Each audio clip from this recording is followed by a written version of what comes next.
I respectfully but firmly propose the reduction of the budget of the Office of the President. Vice President. Alright, maayong adlaw. Ingat-ingat po tayong lahat sa mga ating mga subscriber na bagong pumasok at saka sa mga datihan na ho. Shout out po sa inyo. Marami pong salamat sa inyong suporta sa ating YouTube channel at pagtiwala kasi andyan kayo ho lagi. So sa hindi pa ho nakapag-subscribe, ulit-ulitin ko po pagsabi, ano ba yan? Kaumpisa pa lang ibulbul na ako. Pagsabi na sana mag-subscribe po sa ating YouTube channel. Ayun na nga. Itong si Laila de Lima. Ito muna video para diyan tayo magsimula sa ating bakbakan ngayon. Thank you, Madam Speaker. Madam Sponsor.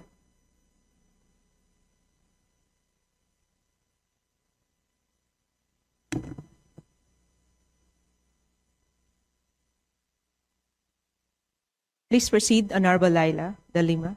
Thank you. I propose an amendment to the budget of the Office of the President, of the Vice President. I said. Sorry po.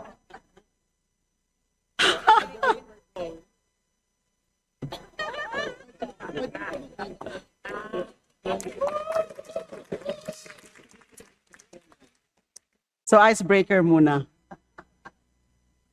Again, I propose an amendment to the budget of the Office of the Vice President in the form of a reduction from 889.24 million to its 2025 level of 733.2 million, representing a reduction of 156 million or 17.5%. This is found in House Gab Volume 1A, page 2, line 19. Madam Speaker, Madam Sponsor, may I briefly explain my proposed amendment? Every peso in this budget is the people's money. And when we demand accountability, we do so not out of hostility, but out of duty. Duty to the Constitution, duty to the people, and duty to the truth. Let me then again put this on record. VP Sara Duterte's repeated refusal to face this chamber is an insult. It spits on the duty of accountability. While she clings to millions in public funds, she refuses to explain. This is arrogance. Para tayong mga magulang na tinatabig at sinisigawan ng anak na tumatangging magpaliwanag kung saan napunta ang baon. Kahangalan ang magsabi na aksidente lamang ito o resulta ng pagkakamali.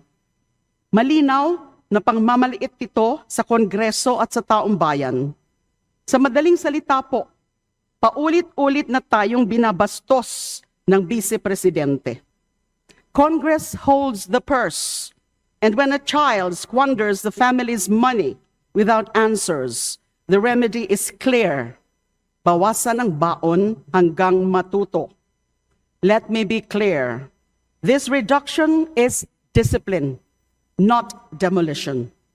Malayo ito sa ginawa ng kanyang ama na ginamit ang budget para pahirapan ang Commission on Human Rights, a constitutional body created to defend the powerless. What we do here is different. We call out entitlement. We confront arrogance. We demand respect. Public money is not a toy. Hindi ito pabuya na pinamimigay sa mga imbentong tao na may imbentong pangalan sa mga imbentong project. It is a trust. And until the Vice President learns respect, this House must act as the parent that disciplines a brat. Alam ko po that this move will generate varied reactions. It might even be exploited by certain camps to elicit sympathy for VP Sara. Diyan naman sila magaling kadramahan. Pero hindi pwedeng mangibabaw ang drama sa kung ano ang tama, sa kung ano ang makatwiran, at sa kung ano ang nararapat sa pagtatanggol sa dignidad ng institusyong ito. at ng proseso ng pambansang budget.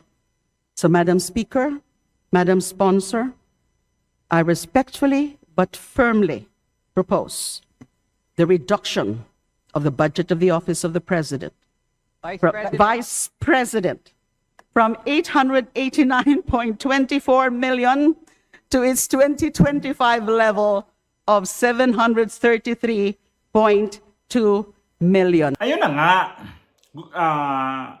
yung budget ni VP Sara na hiningi niya ay nasa mga 900 million. So hindi umabot ang bilyon ha, na ang hinihingi niyang budget itong 2026.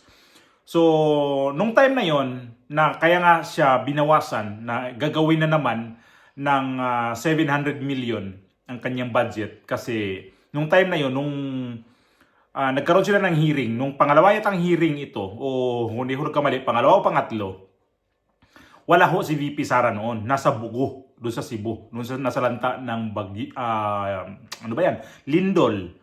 Yun ho yung priority ng Vice Presidente. Di na makagaya kay Bongbong Marcos na 2 to 3 days pa lang bago puntahan yung nangyari. Pero si VP Sara, on time. Pagkatapos ho ng Lindol, gabi dumating ng Bugo, Cebu.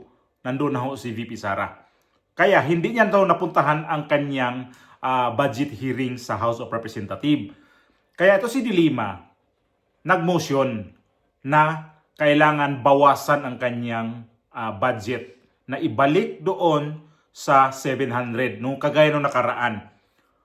700 million. So, hindi nila naintindihan ang sitwasyon nung time na yon.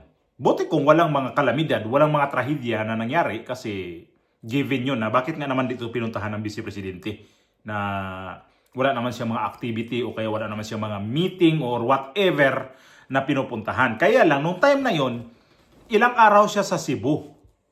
Parang 2 araw yata doon siya sa Cebu naglagi. Kaya lang ito, alam naman natin itong si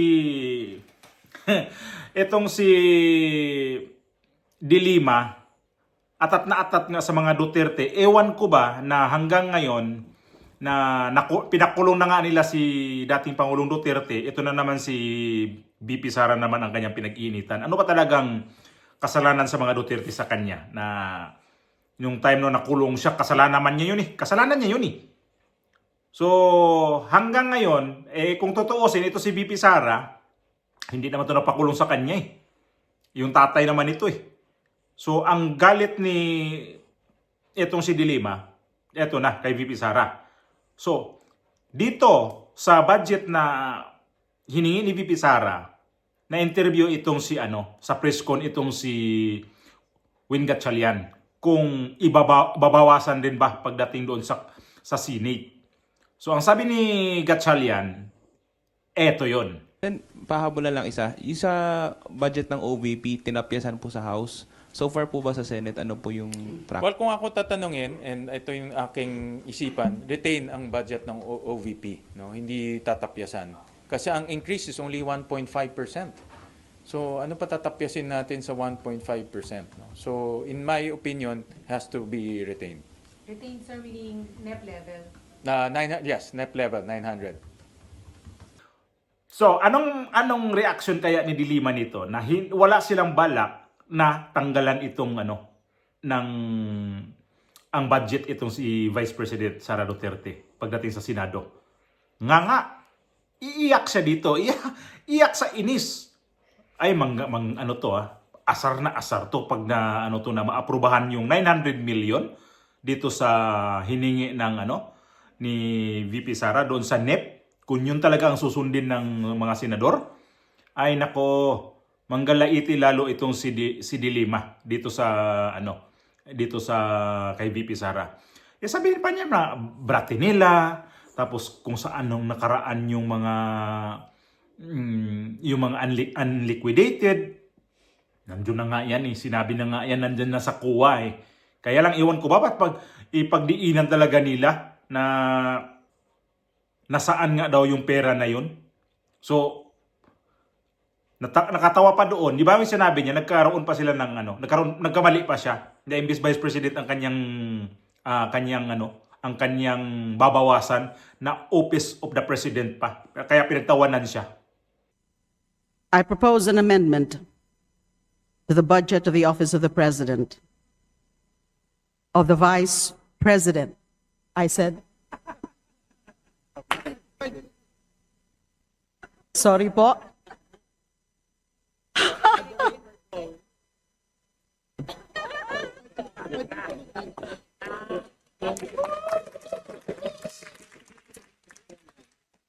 So icebreaker muna.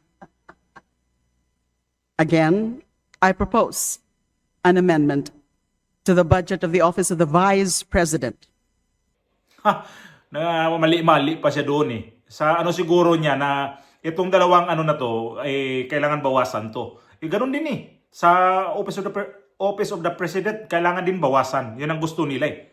At saka itong Vice President. Itong Vice President, sabi nga ni Gatchalian, di ba? 1% na nga lang eh, yung ano nito, itinaas, ibabawas pa.